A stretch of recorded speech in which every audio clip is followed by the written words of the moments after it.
সবকিছু করেনেওয়ালা জাত হলেন একমাত্র আল্লাহ। কোন মাখলুকাত কোনো কিছু করতে পারে না। আল্লাহ তাআলা সবকিছু করেনেওয়ালা।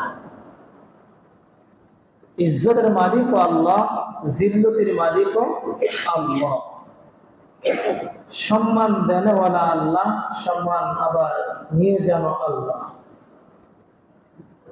আমাদের যত ধরনের চিন্তা চেতনা, আমরা মনে করি হয়তো এই কাজটা করলাম আমার সম্মান বাড়বে, এই হবে সেই হবে। আসলে আল্লাহ যদি আমাকে সম্মানিত না করেন, আপনি আমি যত কিছুই করি না কেন, আল্লাহর কাছে আমরা সম্মানিত হতে পারবো না।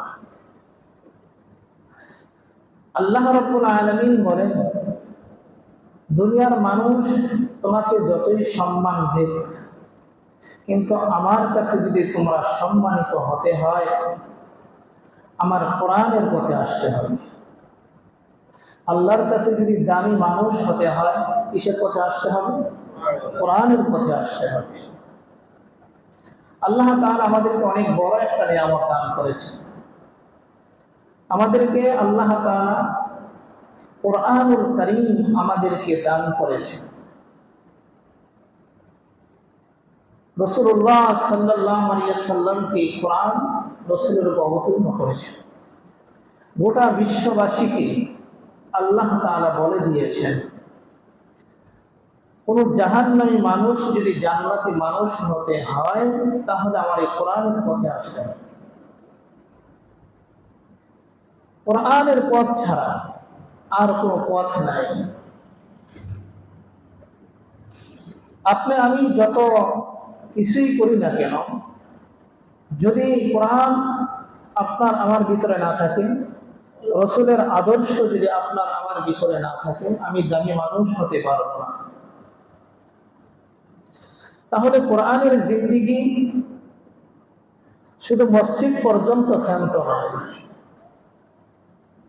কোরআন পড়ব শুধু মসজিদে বসে বসে, এই জন্য শুধু কোরআনকে নাজিল করে নাই।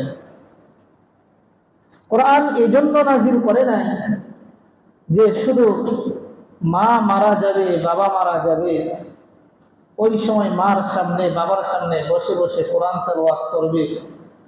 এই কোরআনকে শুধু এই জন্যই নাজিল করে নাই।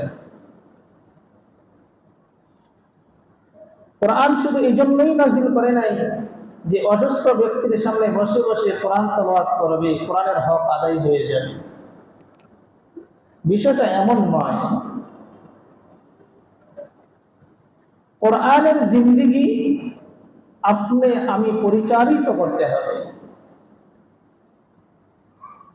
কোরআন অনুযায়ী আমার পরিবারকে চালাইতে হবে, কোরআন অনুযায়ী আমার সমাজকে পরিচালনা করতে হবে, কোরআন অনুযায়ী আমার দেশকে পরিচালনা করতে হবে, কোরআন অনুযায়ী আমার রাষ্ট্রকে পরিচালনা করতে হবে।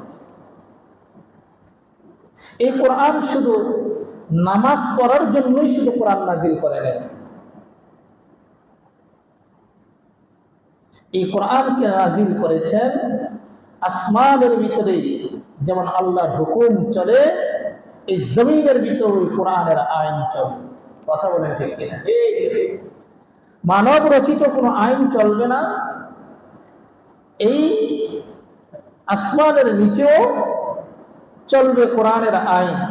আসমানের উপরেও যেমন আল্লাহর হুকুম চলে, আসমানের নিচেও এই কোরআনের আইনই চলবে, আল্লাহর হুকুম চলবে।